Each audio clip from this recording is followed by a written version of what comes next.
Once again.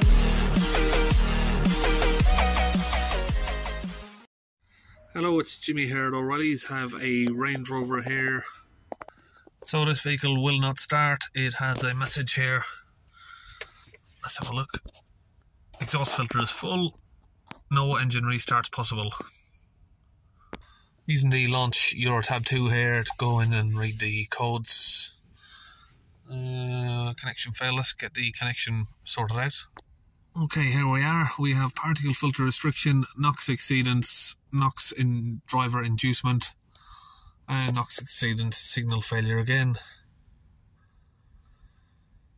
Driver inducement fault again. Vehicle conditions incorrect for particle filter P2BAF-00 for the turbocharger. NOX sensor circuit performance and SCR inducement again. So if we go back here to this code, P2BAF-0234, we know the usual fault for that. And that is the flap here. So if you press that down, it gets stuck. That's what causes your turbo overboost. So that's for that overboost fault, but currently the vehicle won't start. Engine start not possible. Fluid allow to engine restart. That's already been done, and the fault is still there. Okay, so first I'm just going to clear whatever codes will be cleared. Okay, so we've got that left. We'll go back to special functions, reset. No, not that one. Let's go to adblue reset. Nope, option is not there. I need to find the let's have a look. Exhaust emissions. Start inhibit, which is here. Reset the catalyst. Start inhibit.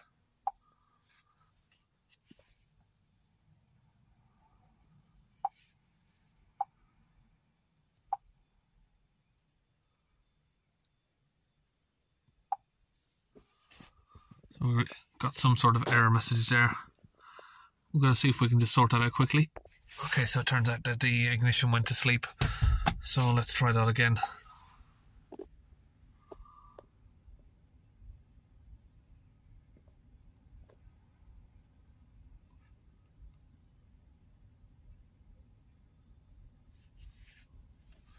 Turn it off.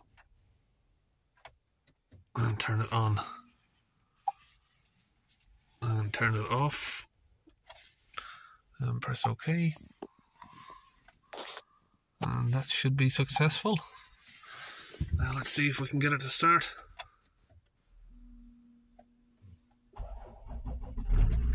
Yep, there we go. So you can see there, it's still got some lights on. We've got a urea light down there. Engine restarts in 50 miles. Flat tire sign.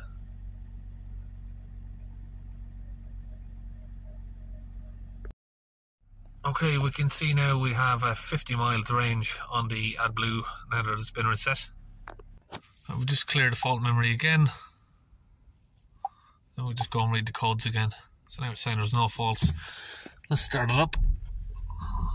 Run it for a minute and see what faults come back. We still got the warning signs there, so I do take it some of the codes are still going to be there. Yep, NOX Exceedance, we've got 4 codes back. I'm going to go into the data stream. Live data.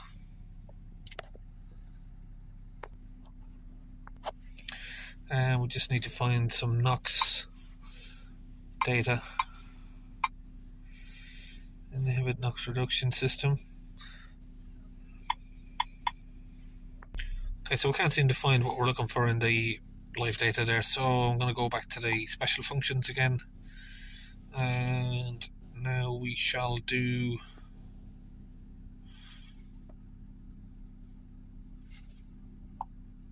what have we got here again? Prime and pressure test. Diesel exhaust fluid check. Sorry, I'm trying to get the phone to focus on the screen.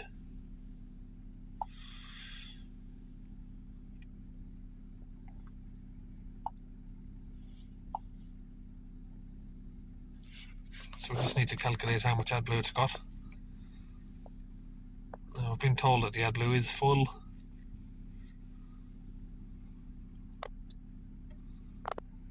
So it says there you got 2.9 and it needs 14.9 litres to be full. Okay, so we are currently very far away from any part supplier and we don't have any more AdBlue available at the minute, so we're just going to do a prime of the tank. This could take up to 7 minutes, it says, so let's go. Start the engine.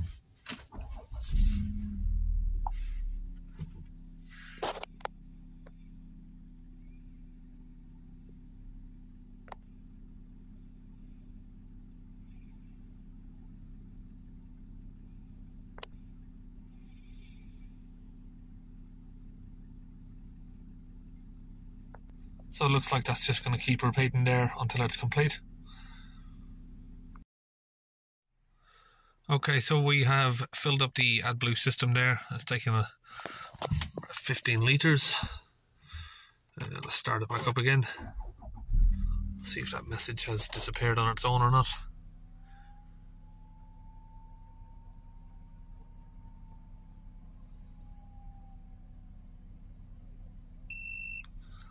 Yeah, it looks like the adblue symbol is gone.